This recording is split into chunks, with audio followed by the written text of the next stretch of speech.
Hey, what's up everybody? Welcome to this English lesson. I'm actually going to teach you Spanish in this English lesson. And I'm going to teach you about accent marks and stress in Spanish. And how in Spanish you can always know how to say the words. You always know how to pronounce the words in Spanish because your alphabet tells you how and your rules that go along with your pronunciation.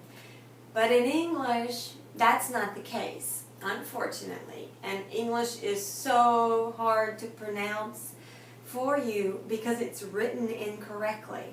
Well, it's not really written incorrectly. It looks like it's written incorrectly, but it's not phonetic. So what you see written down in English isn't necessarily how we say that English. So that's a bummer.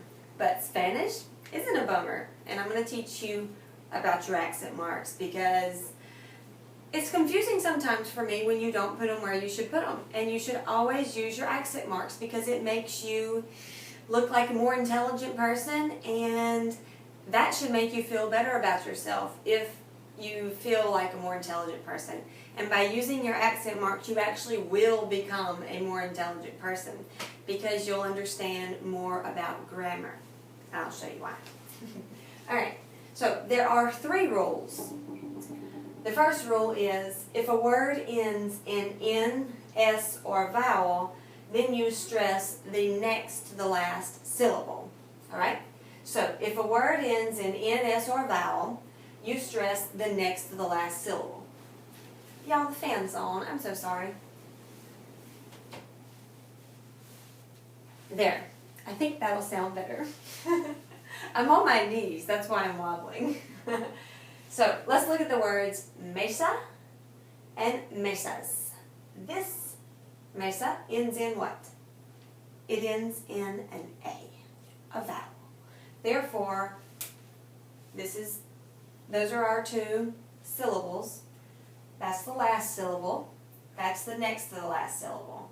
Ends in a vowel. Therefore, we stress the next to the last syllable. We say mesa, right? Mesa, mesa. So that last one might have been off. Anyway, that's how you know how to say it every time. Mesas. Mesas. It's hard for me to say, okay? But it ends in a vowel, it ends in an S, and therefore we stress the next to the last syllable. Let's look at this word, joven. Joven ends in an N. Joven.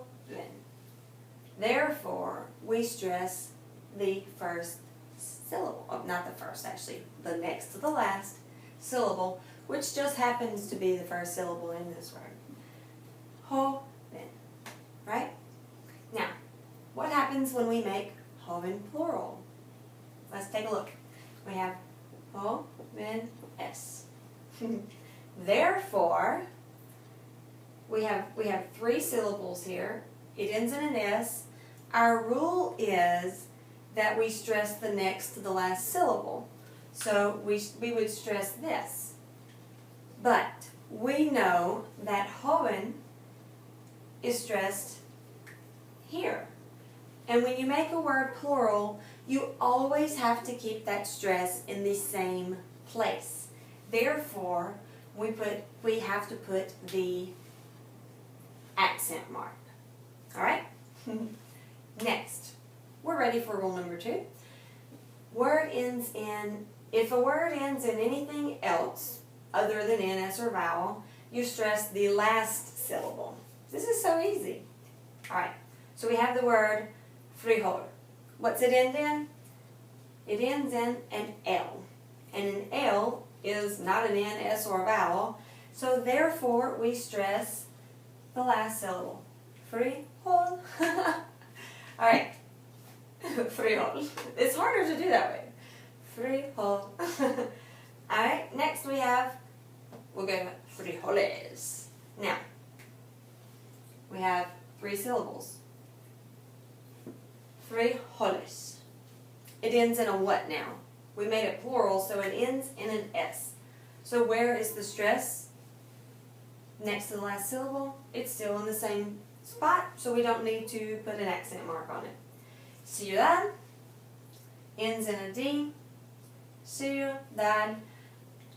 So therefore, we're going to stress the first syllable. No, I'm so wrong.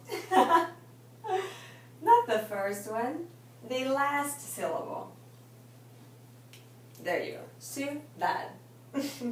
Last rule, our last rule, just a second, is if a word ends, no, if a word has a written accent mark on it. I got thirsty. So, if a word has a written accent mark on it, then you stress that syllable. That's pretty dang obvious, isn't it? So, I have 3 words here. Médico. Hold on, let me try that again. Médico, médico, médico. That is so hard. This one's médico. That one's easier. Médico. And then this one, médico. Like, el médico. No sé, I don't know what sentence. Y'all get it. So, this one is the yo form in the present tense. It's a verb. It's like, yo me medico todos los días. And this one is a noun. Like, mi médico me dijo que tengo que tomar 3 pastillas al día. Lo que sea. Es el médico. Next, we have third person preterite, and that's another verb. So therefore, we have, I don't have an example. Él me medicó, like he gave me medicine. Anoche. El médico me medicó anoche. Alright, I think these sentences are really bad, so help me out there. And this is your homework. You have to do some homework too, because this was homework for me to put this lesson together. Alright? I want you to practice. Make ciudad plural, okay? And also make sartén plural. And keep in mind, will you or will you not need the accent mark in plural form? Alright, that's your homework. Just make them plural, y'all. Thank you very much for watching this lesson from SELVA Inglés. I'm your teacher, Jessica Ojeda. Mwah! Please subscribe.